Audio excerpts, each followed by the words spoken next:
नमस्कार दोस्तों, आप सभी प्यारे बच्चों को HR टीचर एकेडमी पर स्वागत है। तो दोस्तों, हमने कल पढ़ा था वेन आरेख। वेन आरेख दो प्रकार के होते हैं, तार्किक वेन आरेख, आंकड़ों को वेन आरेख। तो दोस्तों, हमने कल पार्ट फर्स्ट डाला था तार्किक वेन आरेख। उसमें कुछ उदाहरण पढ़े थे, 7 से 8 उदाहरण थे। तो उस पार्ट को आप HR टीचर एकेडमी के चैनल पर जाकर देख सकते हो।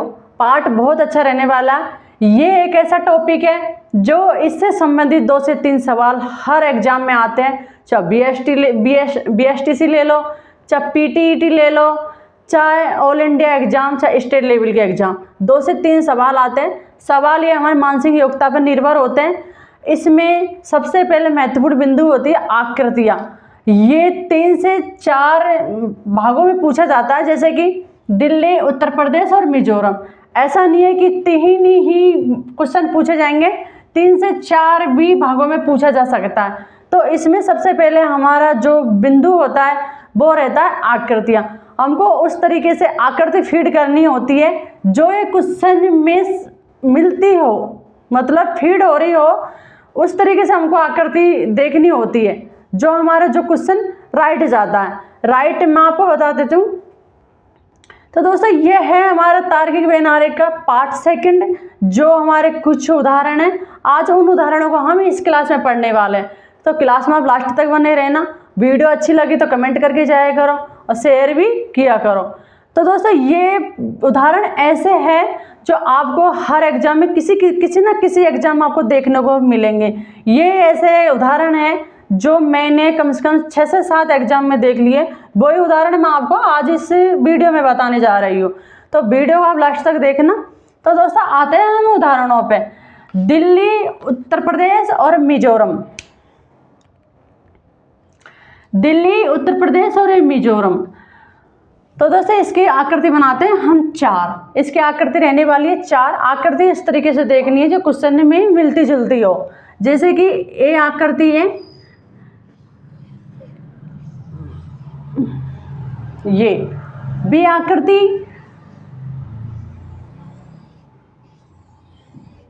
सी,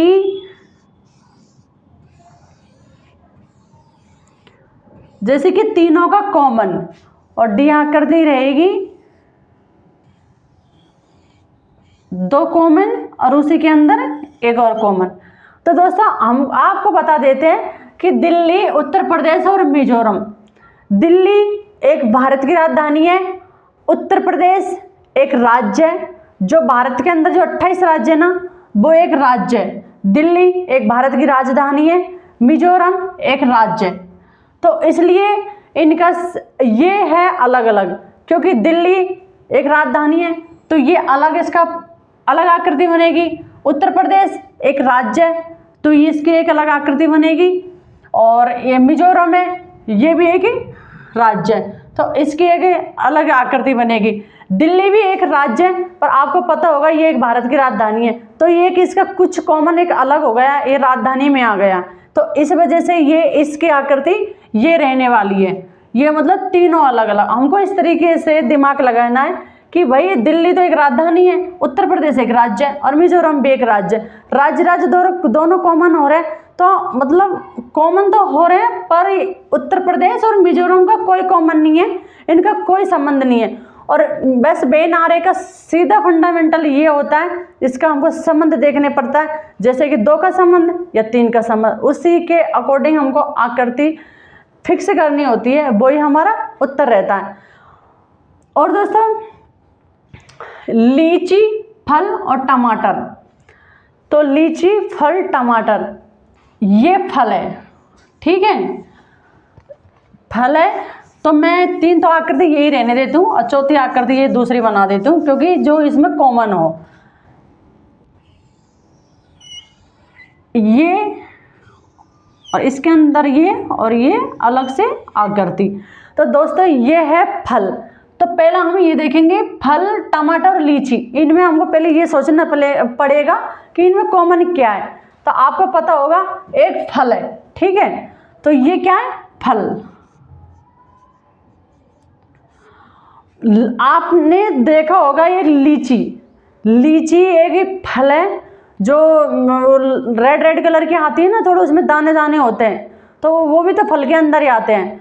तो फल तो एक कॉमन शब्द हो गया, फल के अंदर अनेक शब्द होते हैं, जैसे कि सेब है, अंगूर है, केला है, पपीता है और अमरूद है, लीची है। तो ये लीची शब्द एक अलग दे दिया, ठीक है। और वैसे तो फल काफ़ी प्रकार के होते हैं, तो उनका तो एक ही, जैसे कि बोलते हैं ना सब्जी, तो सब्जी में काफ़ी प्रकार की सब्जी आ गई, और जैसे फल है तो फल में काफ़ी प्रकार के फल आ गए।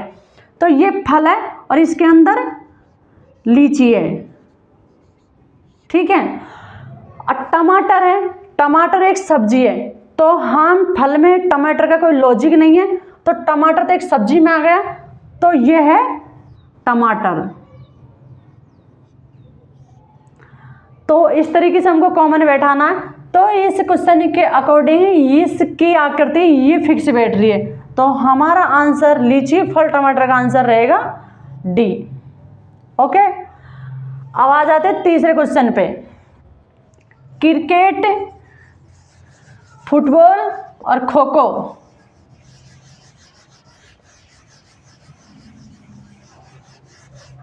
क्रिकेट, फुटबॉल और खो खो।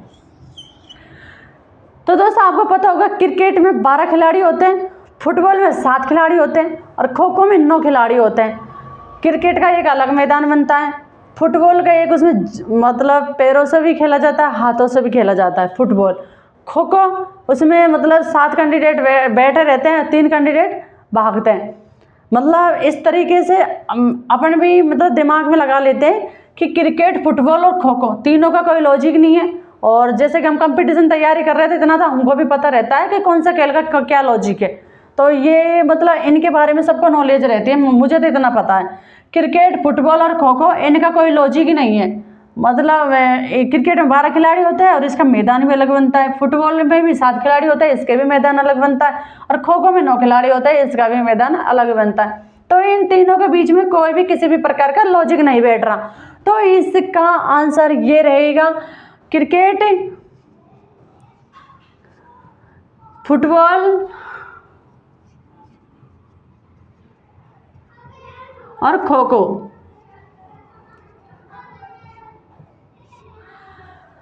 तीसरे क्वेश्चन के अकॉर्डिंग इसकी आकृति बैठ रही है ए, ठीक है दोस्तों। चौथा क्वेश्चन रहने वाला हमारा आदमी, सजीव और निर्जीव। आपने पढ़ा होगा साइंस में सजीव किसे कहते हैं और निर्जीव किसे कहते हैं। सजीव वो होता है जो मतलब भोजन ग्रहण करता है, जो चल सकता है, घूम सकता है, सांस ले सकता है। ये हमारी जो दैनिक प्रक्रिया होती है ना, उसको बोलते हैं सजीव। जैसे कि मनुष्य, जानवर है, जीव है, पक्षी है, ये आता है सजीव की श्रेणी में। और निर्जीव जो वस्तु होती है, जैसे सजीव वस्तु और निर्जीव वस्तु। सजीव वस्तु तो वो होती है जो सांस लेते हैं और हमारे दैनिक क्रियाविधि करते हैं डेली की। जैसे हम सांस लेते हैं, खाना खाते हैं, घूमते हैं, ये होता है सजीव वस्तु है। निर्जीव वस्तु वो होती है जो मतलब एक जगह से दूसरी जगह तो जा सकती है, पर वो सांस है, उसकी दैनिक क्रिया नहीं होती है।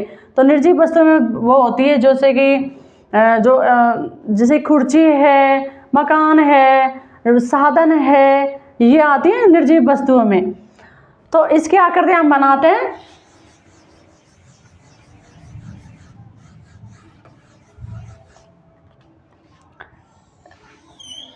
ये सजीव, इसके अंदर ये गोला और इसके ये अलग से।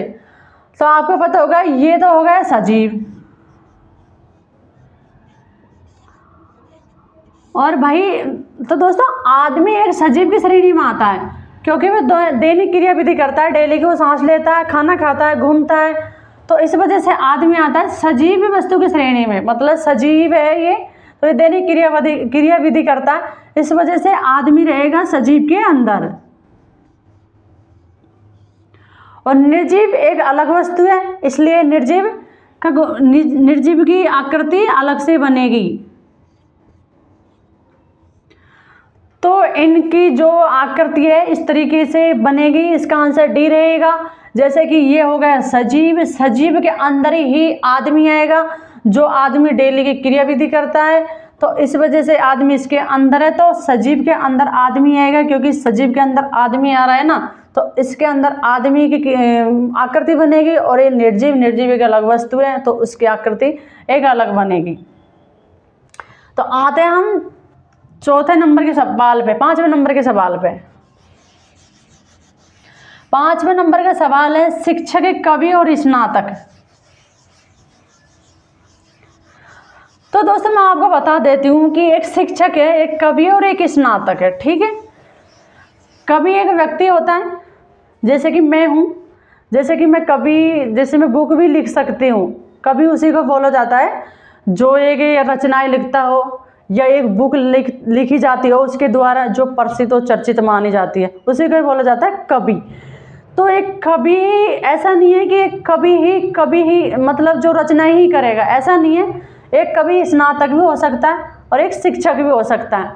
आपको भी पता होगा जो एक कवि वो ही बनेगा जो थोड़ा बहुत पढ़ा लिखा हो, उसने पढ़ाई की हो, कुछ उसको अनुभव हो और कुछ सीखा हो।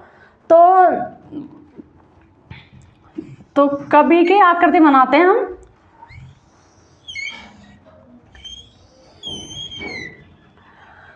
जैसे कि दोस्तों मैं आपको वो ही आकृति बना रही हूँ जो इसमें सेटिस्फाई हो, मतलब इसमें फिक्स हो रही हो, इसमें मतलब कॉमन हो, इसमें मिल रही हो आकृति, वो ही आकृति को मैं बता रही हूँ। मैंने वैसे तो 3 आकृति बना रखी है तो मैं उनके बारे में चर्चाएं नहीं कर रही, क्योंकि इस वजह से नहीं कर रही हूँ जो इसमें आंसर आ रहा है, मतलब इसका जो कॉमन है आकृति, उसी आकृति को मैं बता रही हूँ और 3 आकृति को मैं नहीं बता रही हूँ। तो ये है जैसे शिक्षक, कवि, स्नातक। तो एक कवि शिक्षक भी हो सकता है और स्नातक भी हो सकता है। स्नातक मतलब जैसे एक कवि है,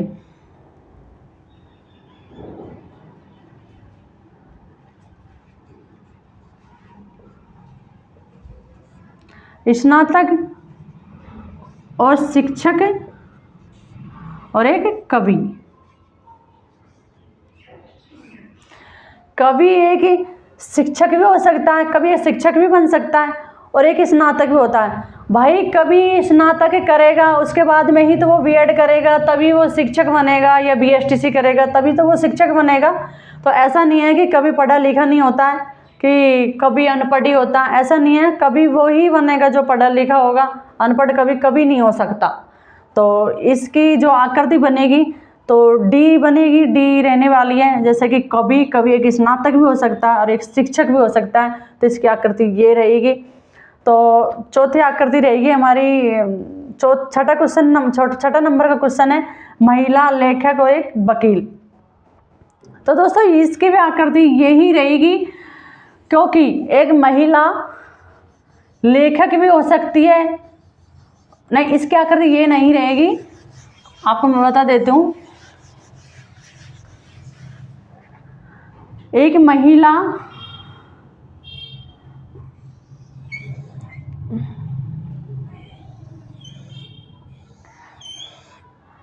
ये है महिला और इधर है लेखक और ये है वकील। तो दोस्तों एक महिला है तो एक महिला मतलब एक महिला लेखक भी बन सकती है, मतलब वो राइटर, और एक वो वकील भी बन सकती है। ऐसा नहीं है कि महिला लेखक नहीं बन सकती और वकील नहीं बन सकती है। तो आपको इसी तरीके से आकृति बैठानी है जो उसमें लॉजिक हो और उसमें आकृति मिल रही हो। ये हमको दिमाग लगाना है खुद के मन में। जैसे कि मैं महिला हूँ तो मैं एक लेखक भी बन सकती हूँ, मैं एक लेखक का राइटर का भी काम कर सकती हूँ, एक मैं पढ़ लिख के डॉक्टर भी बन सकती हूँ, मैं वकील भी बन सकती हूँ, मैं टीचर भी बन सकती हूँ, मैं कुछ भी बन सकती हूँ। तो इसलिए इसकी आकृति ये रहेगी, एक महिला एक लेखक भी बन सकती है और एक वकील भी बन सकती है। ठीक है। 7वां नंबर का सवाल रहेगा हमारा पुरुष, पुलिस और मानव। तो दोस्तों 7वें नंबर का सवाल है पुरुष, पुलिस और मानव। इस क्वेश्चन की आकृति में बना के जा रही हूँ और आपको इस क्वेश्चन का आंसर देना है मुझे नेक्स्ट वीडियो में। नेक्स्ट वीडियो आएगी तो आपको कमेंट करके जरूर जाना है, कमेंट करना है कि इसका आंसर क्या रहने वाला है। तो इसकी आकृति मैं बना रही हूँ। ए आकृति तो इसकी ये है, बी आकृति इसकी ये है, सी आकृति इसके अंदर ये आकृति है इसकी कॉमन है। ठीक है। और चौथी आकृति में बना देती हूँ,